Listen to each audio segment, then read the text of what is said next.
king of TV bowling. Brought to you by Pepsi, the ultimate taste. Jeff Weiler, Eastgate Auto Mall, where cars like eggs are cheaper in the country. And by Miller Brewing and the family of fine Miller beers. Hello, everybody. It's week number 1, 1995, and we are back for our 31st year. I know it's hard to believe. We're proud to be part of it. I'm Dave Newrath, Jennifer Kleekamp, and we're going to have in match number 1 our 189 and under division, Jen. Yeah, we've got David Meininger, and he's right at the edge of the 189 division, and he's going to be going against Darryl Doane, who only averages about 165, but he's darn good. So in match number 1, we're going to have Meininger and Doane going at it toe to toe. Wouldn't want you to miss it. Stay with us. Come right back.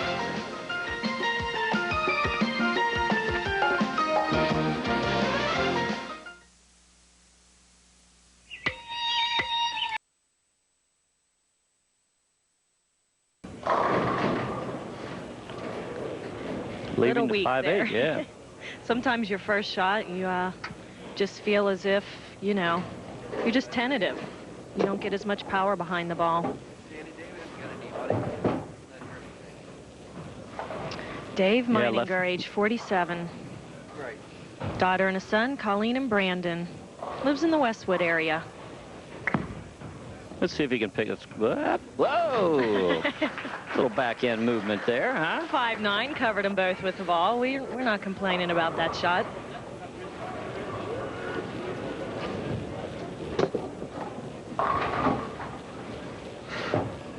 And Darryl Doane, age 28, living in the Western Hills area, qualified at Western Bowl. I mentioned his average was 165. It's actually come up to 181. Very intense look on his face, Jennifer. Look, he's really concentrating. I don't know if that's some nervousness or just intense concentration. David, he's a very good competition bowler. I've seen him bowl against people time and time again, one-on-one. And I think he has what it takes. Age 21, as you alluded to, averaging 181, qualifying score of 645. Third time on television with a high game of 289. Not all bad.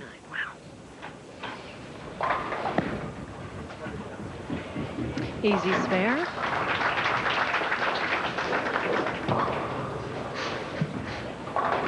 Wow, it's good to be back, but it doesn't even seem like we've been away that long. It really does, and time flies when you're having fun. I guess. We have quite a collection of people in the audience today, and as I alluded to in the open, we've got a pretty big surprise for you in match number 2. So whatever you're doing, make sure you take time to watch match 2. And the equipment he's using, Jennifer, explain this to me. I think it's been 15 years since I've seen one of those. I'm not sure what it is, Dave. Clue me in. Oh, that's it. I thought you saw. Watch it when it comes back on the rack here. You're going to see an old, hard, rubber bowling ball. Just to show you can use just about any piece of equipment. It's an old Brunswick. Wow. And he's still going at them, and everybody's That's antiquated. Yeah, and everybody's using the high-fashion gear now, resin, reactive resin, and urethane balls, and he's still got something from several years ago. Well, sometimes if there's something a bowling ball you have that feels comfortable in your hand, a lot of times you're better off going with that. Absolutely right. It's a good point. Feel has got as much to do with this game as anything. Definitely.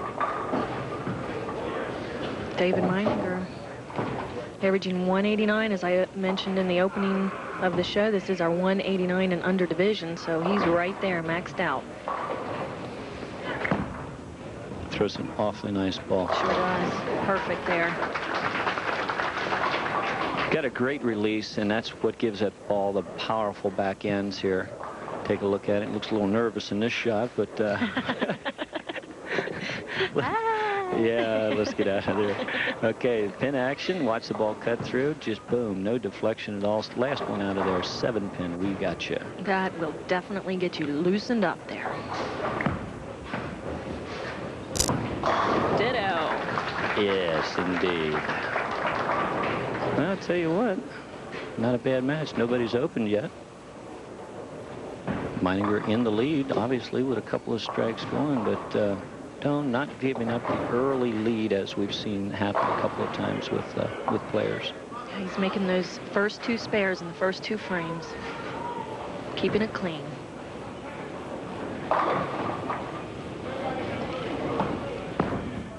Got it in. Almost crossed over. Going high and leaving the 4-7. Breaking down the split. Awfully fortunate to do that. David uses a full fingertip, or rather Darryl, excuse me, uses a full fingertip bowling ball, 5-step approach, and Jack Calhoun helps him with his game. Jack Calhoun from Western Bowl, out on our side of town, Western Hills, and that ball holds on for the spare. Just barely. Just barely, that's right. He's talking about it, telling Sammy, what do you think happened there? Now, right here, what you're seeing is he's asking someone for a ruling on the pin that's in the channel on lane 7. It's going to sweep it out of the way because, Jennifer, if he were to bowl and the ball would touch that pin, and it's going to sweep it out of the way there now. There, see it gone. If the ball touches that pin, it's a dead ball. You get 0. That was very astute of him. You bet. Not the kind of a move that you look for a player in the lower average category, but obviously very lane savvy. This guy knows what he's doing. You know, it's kind of funny with that bowling ball because he doesn't mention that on his bio. You know, we ask what type of equipment do you use, and he lists a Burgundy hammer and a Nitro R, neither of which are the ball that he's throwing. Well, this being a harder shell ball from the Golden Oldies, it shouldn't hook as much as the 2 balls that he listed, but yet he's still going high. So probably in the practice rounds, he just couldn't get the other ones to react properly, and he chops this very difficult spare. The 2-4-7 takes the 2 clean off. Now David's on a double, so what do you think that's going to do for him now? Well, if he's the competitor that we think he is, he's going to try to close the coffin door here early and put this one right in the 1-3. Let's see if he can do it. It's in the zone. A little high. David also has a full fingertip 5-step approach. He throws a full roller. You don't see many of those around either. Not many of those around, but Jack Calhoun was one of the last big scoring full rollers in this city.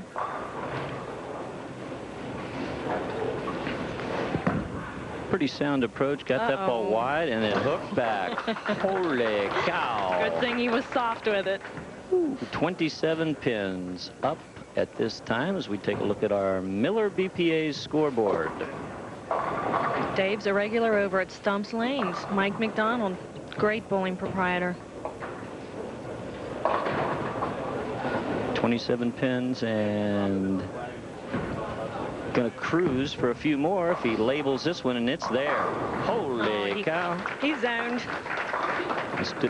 That is one of the most beautiful strikes you're going to see, ladies and gentlemen. Take a look at it here if you would. Ball's very delicately put out to the right and then allowed to roll in. This ball is not jammed into the pocket. It rolls in solidly, 10 out of there. Darryl Doane's definitely going to have some pressure on him now.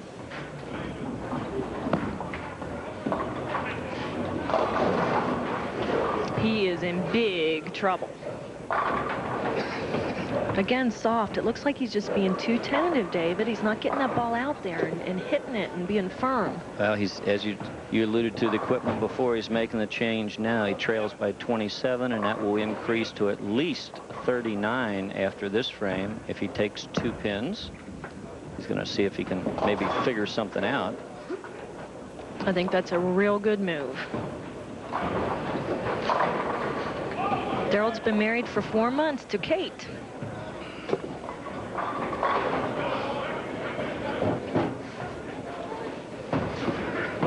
Darryl bowls 2 times a week out at Western Bowl. Started bowling at the age of 11. Our side of town again. How about that? Darryl lists his most difficult spare as the 7-pin.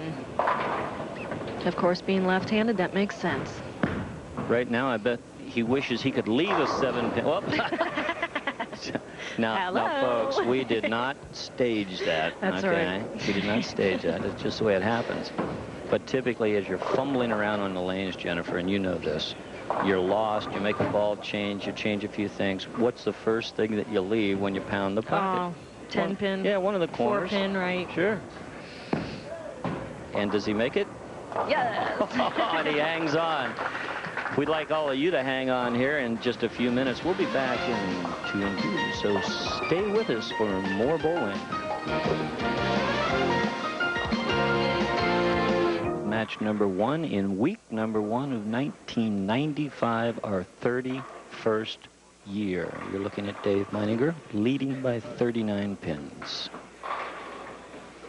Right-hand lane, and he crushes him, Jennifer. And this is the Western Bowl qualifier, as we've said before. And he looks very comfortable. And the Miller BPA scoreboard shows you that 49 pins is the number, and it can go to 59 with another good shot here on the left-hand lane. David, it's definitely cruising. Darryl's going to have to get it together. Whoa. Well, that's not the easiest spare in the world to shoot. When you go light, you leave the 2-8, and there's all kinds of possibilities for the 2-8, Jen. Yeah, my favorite way to miss it's going light and deflecting, because I've recently tried to make my left-hand spares from more left side of the lane. Well, there you see it, and we'll see how he plays it with the hard hook on the back end for him. Deflecting off of the 2 shouldn't be a problem. And it isn't. The big hook players do have an advantage on that one. They can miss it further right than you and I. Definitely. Darryl still hasn't changed balls. He threw it for that one spare, which was a split. He's opting to stick with the same ball. That's kind of surprising to me. He really has nothing to lose at this point. You've got to go for it. 47 pins down and very, very little paper left. Again, a little tentative, a little soft, and just nothing on the ball to carry out the corner pin. And then you talk about resin balls. There's a definite advantage there, because those balls hit so much better than the old equipment. Yeah, the carry alone is probably worth 10 to 15 pins more on your average, folks. I know that's hard to believe. Well, he mentioned it was one of his more difficult spares, and when you're down and out, things aren't going to look too well. But I tell you what, in match number 2, there's a car at stake, as there was in this match, by the way. Jeff Weiler, in conjunction with a BPA, we will give away that car for a comparable model worth $20,000 for anyone that does what, Jen? I forget. I think that would be a 300 game, Dave. A 300 which game. Which I think would be 12 in a row. 12 strikes in a row. Yes, it's coming back to me now. We're getting good at this after so many years. Hey, there you go. He finally says, watch the release on this one. Nice and clean. Gets through the ball nice and strong. Take a look at it here from our floor cam. Hops a little bit to the right. That's where he loses most of his leverage. I agree. And the ball cleanly clears him out. 10 in the pit. Every pin doing its job. Makes it official that we're back now. We had to hear that statement. That's right. Despite public opinion. That's We're right. going to say that once at least a week. Well, with the pressure off, he eased up on the ball. A tendency a lot of players have to do when you're just cruising along, big heavy lead. But again, if I was in his place, I'd probably do the same thing. Just kind of loosen up and cruise. There's that big hook ball carrying through on the back pin again. Boy, we have a great crowd this morning. Yeah, we certainly do. That west side really can travel a little bit. That's right. 98 to 153. There you go. You see some of our people. Just small amount of them. They all run all the way down to the other end of the building a little bit. There we go, and another clean shot, and it looks like it's going to be there. Yes, yeah. The light mixer. Piece of cake. Well, you can bring out the fat lady if you want to, folks, because this one is over. Mathematically impossible for him to win, but you know what? You just don't want to leave on a bad note. I bet you, tell you what, I'll bet you a Pepsi he strikes here. I'd rather go for an ice house, but we'll see. Either one at this point. Just strike.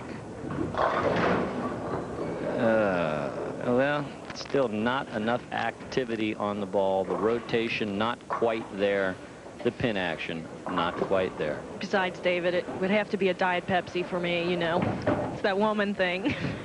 Yeah, like you really got to worry about it. Uh-huh. Going cross lane for the 10-pin. Let's see if he makes this one. And he does cleanly.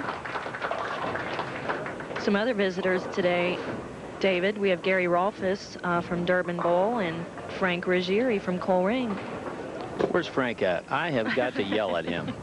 Where is Frank? Well, I'm going to find him and get him because I got my entry in the over-the-hill tournament yesterday in the mail. And you've got to qualify for age for that. Even though my game's over the hill, I'm not old enough, You're not Frank. there yet, so huh? thanks for that shot. I think he wanted to invite you to lunch. Is that it? Because I got the same one in the mail. Oh, you did? Oh, okay. All right. Now I don't feel so bad. Well, Doane striking on his first ball in the 10th frame here. If he goes out for a 168, that wouldn't be a very bad game to bowl on television, but it certainly won't be enough to win. Meininger's already in the house with more than that. And he can actually strike out for a 233. Well, give himself a round of applause, right? We also have some slush puppy representatives here this year. Boy, do my kids love that stuff. Fun in a cup. Craig Witt and Wayne Myers. And we got a ton of people in the audience here. A lot of the sponsors came out to watch the show, which is always encouraging. And as you see it, finishing out the game with a 3 in a row for a 168, Jennifer. Too little, too late. The match is already over.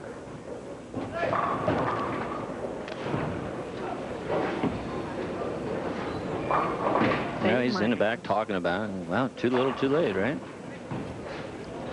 Darryl's been on twice before last year, so the way he's improved with his game, I would venture to say that he will be back. I do believe. I do. Even with a miss here, he'd finish out with a 200-plus game. More than enough to win, but if he spares and strikes, 213 would be the number, well above his average.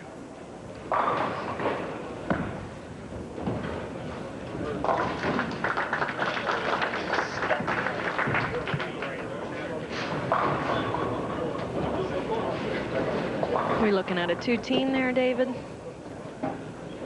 2-1-3. 2-1-3. 2-1-3 with a strike right here, and by Joe, I think he's going to do it. He's really bowled a nice game. Yes. Winner of the match, Dave Meininger, 213 to 168. Don't go away. Match number 2. We've got a surprise for you. Oldies equal.